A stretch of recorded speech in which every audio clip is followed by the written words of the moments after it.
मेरे सादा से पाकिस्तानियों, ये तो आपने सुन लिया कि पाकिस्तान ने ईरान को मुंह तोड़ जवाब दिया है। हाई कमांड की तरफ से इस ऑपरेशन की भरपूर निगरानी की गई है, लेकिन शायद आपको ये मालूम नहीं है कि गुज़श्ता 12 घंटों के अंदर पाकिस्तान की high command establishment armed forces ने किस तरह से इस ऑपरेशन की प्लानिंग की कि गुज़श्ता रात 11 बजे से लेकर सुबह पौने 7 बजे तक क्या हुआ और पौने 7 बजे के बाद कैसे इंटरनेशनल मीडिया तक की खबर पहुंची। 2 बजे के करीब सीस्तान के मुख्तलिफ इलाकों में धमाकों की आवाजें सुनी गई। अस्सलाम वालेकुम मेरे सादा से पाकिस्तानी, मेरा नाम रेहान तारिक है और आप मेरा यूट्यूब चैनल और फेसबुक पेज देख रहे हैं। करोड़ हा दुरूद आकाए दो जहां नबी मेहरबान मोहम्मद मुस्तफ़ा सल्लल्लाहु अलैहि वसल्लम पर। इस दुआ और इस उम्मीद के साथ इस व्लॉग का आगाज करते हैं कि अल्लाह रब्बुल इज्जत इस मुल्क पाकिस्तान की हिफाजत फरमाए, मुल्क पाकिस्तान का हामी और नासिर हो। मेरे सादा से पाकिस्तानियों, ये तो आपने सुन लिया कि पाकिस्तान ने ईरान को मुंह तोड़ जवाब दिया है। हाई कमांड की तरफ से इस ऑपरेशन की भरपूर निगरानी की गई है, लेकिन शायद आपको यह मालूम नहीं है कि गुज़श्ता 12 घंटों के अंदर पाकिस्तान की high command establishment armed forces ने किस तरह से इस ऑपरेशन की प्लानिंग की, कहां कौन कौन बैठा और कैसे। जनरल आसिम मुनीर ने बाकायदा तौर पर इसकी एग्जीक्यूशन कंट्रोल रूम में खड़े होकर देखी है। जनरल आसिम मुनीर अब भी इस तमाम तर सूरत हाल का बगौर जायजा ले रहे हैं और अब इस वक्त पाकिस्तानी एस्टैब्लिशमेंट के बड़े क्या सोच रहे हैं और आने वाले 12 घंटे किस कदर अहम है। आज के इस व्लॉग में सारी तफसीलात मिनट बाय मिनट डिटेल्स आपके सामने रखेंगे कि गुज़श्ता रात 11 बजे से लेकर सुबह पौने 7 बजे तक क्या हुआ और पौने 7 बजे के बाद कैसे इंटरनेशनल मीडिया तक की खबर पहुंची कि पाकिस्तान ने ईरानी बॉर्डर सीस्तान के ऊपर बीएलए और बीएलएफ के कंपाउंड्स पर स्ट्राइक की है और नीस्तो नाबूद किए हैं उनके वो कैंप्स और वहां पर भारी जानी और माली नुकसान भी पहुंचा है। तमाम तर डिटेल्स आपके सामने रखेंगे। इस ऑपरेशन मर्ग बर सरमचार की तमाम तर तफसीलात आपके सामने होंगी, लेकिन उससे पहले इंतहाई अदब से मैं आपसे रिक्वेस्ट करूंगा कि अगर आपने हमारा चैनल सब्सक्राइब नहीं किया है तो चैनल को सब्सक्राइब कर लिया। अगर वीडियो पसंद आए तो लाइक और शेयर करना इसलिए जरूरी है कि हमारा मैसेज मैसेज तक पहुंच सके, और अगर बेल आइकन यानी घंटी प्रेस करेंगे तो बर वक्त हमारी वीडियोस का नोटिफिकेशन भी आप तक पहुंचता रहेगा। मेरे सादा से पाकिस्तानियों, हालात इस वक्त इंतहाई गैर मामूली सूरत हाल इख्तियार कर चुके हैं, इसलिए कि पाकिस्तान डेवोस के अंदर मौजूद था। जाहिर है निगरा वजीर आजम डेवोस में पाकिस्तान की नुमाइंदगी कर रहे थे। पाकिस्तान का जो खारजा उमूर का वफ्द है वो वहां पर डेलीगेशन के हमरा वजीर आजम वहां पर मौजूद थे, लेकिन अब डेवोस के इस दौरे को मुख्तसर करके वजीर आजम पाकिस्तान वापस पहुंच रहे हैं। उन्हें 22 जनवरी को पाकिस्तान वापस पहुंचना था, लेकिन आज रात वो पाकिस्तान वापस पहुंचेंगे और कल इंतहाई हंगामी नौयत का कौमी सलामती कमेटी का इजलास बुला लिया गया है। और आपको पता है कि कौमी सलामती कमेटी इजलास के अंदर जहां कैबिनेट के लोग होते हैं, वजीर आजम मौजूद होते हैं, वहीं chief of the army staff services chiefs भी मौजूद होते हैं। यानी पाकिस्तान की अस्करी और सिविलियन क़यादत अब एक छत तले मिलकर बैठेगी और सिक्योरिटी सूरत हाल का जायजा लेगी। स्ट्रेटेजिक फ्रंट का असर नौ जायजा लिया जाएगा कि स्ट्रेटेजिकली अब हमें किस तरह से आगे चलना है। उसके साथ साथ बड़ी इंपॉर्टेंट चीज इलेक्शन से मुतालिक भी है कि इलेक्शंस में जो सिक्योरिटी मामलात हैं उससे मुतालिक एक कमेटी तश्कील दे दी गई है, और इस कमेटी के अंदर जो है वो सेक्रेटरी दाखिला समेत चारों सूबों के चीफ सेक्रेटरीज भी मौजूद होंगे। तकरीबन 7 रुकनी कमेटी ये बताई जा रही है जो इलेक्शंस की सिक्योरिटी से मुतालिक तमाम तर उमूर का जायजा लेगी। और हम आपको बार बार बता रहे हैं कि इलेक्शन से मुतालिक ये जो वेस्टर्न बॉर्डर के ऊपर सूरत हाल बनी हुई है यह इंतहाई अहमियत की हामिल है। अब सबसे पहले आपको बता दें कि ऑपरेशन मर्ग बर सरमचार इसका नाम क्यों रखा गया है। आपको याद होगा कि जिस वक्त ईरान के अंदर इनकलाब आया है तो उस वक्त अमेरिका मुखालिफ एक नारा ईरान में खासी मकबूलियत पा गया था, और वो था मर्ग बर अमेरिका। मर्ग बर का मतलब फारसी का लफ्ज है और इसका मतलब है मुर्दाबाद, यानी अमेरिका मुर्दाबाद। और यही नारा पाकिस्तान के अंदर भी खासा मकबूल हुआ, वॉल चॉकिंग होने लगी, दीवारों पर लिखा जाने लगा मर्ग बर अमेरिका। और मर्ग बर अमेरिका के बाद अब ये जो ऑपरेशन है जिसका नाम मर्ग बर सरमचार रखा गया है, तो फिर इसका मतलब ये है, मर्ग बर का मतलब तो हो गया मुर्दाबाद, सरमचार का मतलब ये बलोची लफ्ज है, यानी इसमें फारसी और बलोची के दो अल्फाज को शामिल किया गया है।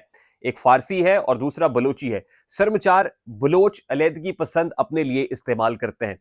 बलोची जबान में इसका मतलब सरफरोश का या जानिसार का है, यानी वो बलोच अलहदगी पसंद या अस्करियत पसंद जो समझते हैं कि वो सर पे कफन बांध कर निकले हैं और उनका मकसद जो है वो हुसूल आज़ादी है, अलहदगी पसंद तहरीकें हैं, वो कहते हैं अपने आप को जानिसार कहते हैं, वो अपने आप को सरफरोश कहते हैं। तो इसलिए ये जो सरफरोश है ना, ये जो अस्करियत पसंद है जो अपने लिए सरमचार का लफ्ज इस्तेमाल करते हैं, तो असल में ये ऑपरेशन उनके अगेंस्ट लॉन्च किया गया है, तभी इसका नाम मर्ग बर सरमचार रखा गया है। यानी ये जो सरमचार मुर्दाबाद, ये जो सरफरोश मुर्दाबाद का नारा इस वक्त पाकिस्तान की तरफ से लगाया गया है, और इसी को अब आगे भी बढ़ाने की प्लानिंग हो रही है।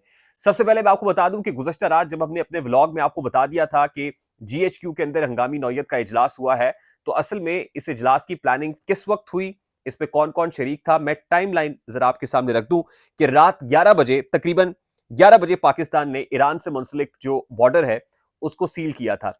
ये तय कर लिया गया था कि ना लोग उधर से बॉर्डर क्रॉस करके आएंगे, ना यहां आएंगे, और ट्रेड भी हर तरह की रोक दी गई थी। गैर मुअय्यना मुद्दत तक के लिए फैसला किया गया। गुज़श्ता रात 11 बजे के पाकिस्तान और ईरानी बॉर्डर को सील किया जा रहा है, और 11 बजे ही जो प्रो एस्टैब्लिशमेंट अकाउंट्स हैं, उनकी तरफ से भी ये मामला सामने आ गए थे कि पाकिस्तान और ईरान के माबैन जो सफारती हल तलाश करने की कोशिशें की जा रही थी, वो नाकाम हो चुकी है, जिसके बाद पाकिस्तान की हाई कमांड ने या एस्टैब्लिशमेंट ने या आर्म्ड फोर्सेस ने ये फैसला कर लिया है कि वो जोरे बाजू के साथ अमल करेंगे। और इसी दौरान मैं आपको ये बता दूं कि यूएई यानी मुत्तहिदा अरब अमारात और सऊदी अरेबिया की तरफ से भी टेलीफोन कॉल्स आना शुरू हो गई थी और मीडिएशन की कोशिश की जा रही थी, लेकिन पाकिस्तान ने जो अटैक करने का सोचा, यानी जो प्लानिंग हुई, उसमें अमेरिका और सऊदी अरेबिया दोनों को ऑन बोर्ड भी लिया गया। खास तौर पे अमेरिकी हिमायत पाकिस्तान को मिल गई थी, जो रिक्वायर्ड सपोर्ट चाहिए थी वो मिल गई, सऊदी अरेबिया की रिक्वायर्ड सपोर्ट भी मिल गई, जिसके बाद पाकिस्तानी हाई कमांड ने ये बड़ी कोऑर्डिनेटेड एफर्ट की, थिंक टैंक बैठा और मिलकर इसको प्लान किया। अब रात 11 बजे ये सब कुछ हो रहा था। रात 12 बजे क्या हुआ? तकरीबन 12:30 बजे ये रिपोर्ट किया गया कि पाकिस्तानी F-16 बॉर्डर पर फ्लाई कर रहे हैं, और ये बॉर्डर के करीब करीब पाकिस्तानी F-16 तैयारे, जिस वक्त मैंने आपको बताया था कि जीएचक्यू के अंदर जो चीफ ऑफ जनरल स्टाफ है, उनकी सरबराही में तमाम सर्विसेज चीफ्स मौजूद हैं, और खासतौर पर एयर चीफ मार्शल मौजूद हैं, chief of the air staff मौजूद हैं, तो उनको ये मैसेज चला गया था कि आपने पाक फजाइया को स्टैंड बाय कर देना है। और रात 12:30 बजे ये खबर आ गई थी कि पाकिस्तानी F-16 बॉर्डर के ऊपर जो फ्लाई पास्ट है वो कर रहे हैं, यानी वो अलर्ट कर दिए गए हैं और वो फ्लाई कर रहे हैं पाकिस्तान और ईरान बॉर्डर की करीब करीब। रात 1 बजे क्या हुआ? रात 1 बजे ईरान ने सिस्तान में अपनी तमाम फौजी तनसीबात को हाई अलर्ट कर दिया, क्योंकि जब उनको अंदाजा हुआ कि पाकिस्तान की तरफ से गैर मामूली मूवमेंट है, तो ईरान ने सिस्तान बॉर्डर के ऊपर जो तमाम अपनी जो तनसीबात लगाई हुई हैं, अस्करी तनसीबात, उनको हाई अलर्ट किया था। और 1 बज के तकरीबन 30 मिनट पर, यानी 1:30 बजे, अमेरिका की तरफ से ईरानी स्ट्राइक की ऑफिशियल मजम्मत भी सामने आ गई थी। यानी मैं आपको बता रहा हूं कि जिस वक्त अमेरिका को पाकिस्तान ने क्लियर मैसेज दे दिया और अमेरिका की रिक्वायर्ड सपोर्ट भी मिल गई, तो रात 1:30 बजे जाके फिर अमेरिका ने ऑफिशियली अनाउंस कर दिया कि वो ईरान की तरफ से की गई स्ट्राइक को कंडेम करते हैं। और ये कंडेमनेशन भी बड़ी इंपॉर्टेंट थी, क्योंकि कल को अगर पाकिस्तान ये करता और उसके बाद मजम्मत आती तो एक और चीज थी। उससे पहले ही अमेरिका ने बता दिया कि वो क्या सोच रहे हैं, उन्होंने अपना माइंड सामने रख दिया। रात तकरीबन 1:45 बजे रिपोर्ट किया गया कि पाकिस्तानी हुकाम जो है वो और सऊदी अरेबिया हुकाम हैं, उनके आपस में डिस्कशन हुई है, कंसल्टेशन हुई है, और अमेरिका ने भी पाकिस्तान की हिमायत की है, और जो सऊदी अरेबिया है वो भी पाकिस्तान को रिक्वायर्ड सपोर्ट दे रहा है। 2 बजे के करीब सिस्तान के मुख्तलिफ इलाकों में धमाकों की आवाजें सुनी गई। अब आपको तो ये पता चला है ना, तकरीबन 8, साढ़े 8, 9 बजे के करीब, और इंटरनेशनल मीडिया में रिपोर्ट होना शुरू हुआ कि पाकिस्तान ने स्ट्राइक की है, लेकिन तकरीबन 2 बजे, रात 2 बजे का वक्त था जब पाकिस्तानी स्ट्राइक की आवाजें जो है वो मुख्तलिफ मकामात पर सिस्तान के मुख्तलिफ इलाकों में सुनी गई। 2 बजे ये सब कुछ हो गया था। रात 2:15 बजे के करीब पाकिस्तानी सिक्योरिटी फोर्सेस और ईरानी एजेंट्स को कराची से गिरफ्तार किया गया। 2 ईरानी एजेंट्स थे, पाकिस्तानी सिक्योरिटी फोर्सेस ने इन 2 ईरानी एजेंट्स को कराची से गिरफ्तार किया, और 2:30 बजे चाबहार के करीब मजीद धमाकों की आवाजें सुनी गई। चाबहार का वो इलाका है जहां पर यह सब प्लानिंग की जाती है, और जहां पाकिस्तान को शक है कि कंपाउंड्स मौजूद है, और यही वो इलाका है जहां से कुलभूषण यादव पाकिस्तान में बलूचिस्तान के इलाके तक पहुंचा था। यहां पर ये जो भारतीय रॉक के हाथ है ना, वो बड़े मजबूत हैं। चाबहार में भी तकरीबन 2 बजे जो है वो स्ट्राइक की गई, और फिर 3:30 बजे ये रिपोर्ट किया गया कि हाफिज साहब कोयटा में है। ये बड़ी इंपॉर्टेंट चीज है। जब हम ये कह रहे हैं ना कि आसिम मुनीर साहब ने इस तमाम तर ऑपरेशन की कंट्रोल रूम से मॉनिटरिंग की है, तो 3:30 बजे हाफिज साहब खुद कोयटा में मौजूद थे और इसको मॉनिटर कर रहे थे। 6:30 बजे के करीब सरावान में धमाके सुने गए। यानी ये मामला शुरू होता है सीस्तान से चाबहार में जाता है, चाबहार से फिर सरावान में। यानी कितना कोऑर्डिनेटेड और कैलिब्रेटेड किस्म की जो ये जो स्ट्राइक्स हैं वो की गई हैं कि चुन चुन के उन कंपाउंड्स को अटैक किया गया है जो सीस्तान में मौजूद थे, जो चाबहार में मौजूद थे, और फिर सरावान के इलाके में मौजूद थे। और फिर तकरीबन 6:45 बजे 6:45 पर यह रिपोर्ट किया गया कि पाकिस्तान ने ईरान में बीएलए और बीएलएफ के ठिकानों को निशाना बनाया। 6:45 बजे यह खबर आउट हुई कि पाकिस्तान की तरफ से ये स्ट्राइक्स हुई हैं और सुबह 7 बजे खुरासान डायरी ने भी कंफर्म कर दिया कि पाकिस्तान ने ईरान के मुतादिद जो एयर स्ट्राइक्स हैं वो पाकिस्तान ने ईरान में किए हैं और मुतादिद ठिकाने जो है उनको तबाह किया गया है। 7:15 बजे ईरानी फोर्सेस ने कंफर्म किया कि ईरानी बॉर्डर के 20 किलोमीटर अंदर एयर स्ट्राइक्स हुई हैं और मुतादिद पाकिस्तानी ड्रोन्स इलाके में देखे गए हैं। अब ये जो स्ट्राइक्स हुई हैं ये एयर स्ट्राइक्स भी थी, ड्रोन स्ट्राइक्स भी थी और मिसाइल स्ट्राइक्स भी थी। और फिर ये ईरानी मीडिया ने तकरीबन 7:15 बजे कंफर्म करना शुरू कर दिया था। पहले खुरासान डायरी ने कंफर्म किया, फिर उसके बाद ईरानी फोर्सेस ने कंफर्म किया कि ये धमाके हुए हैं।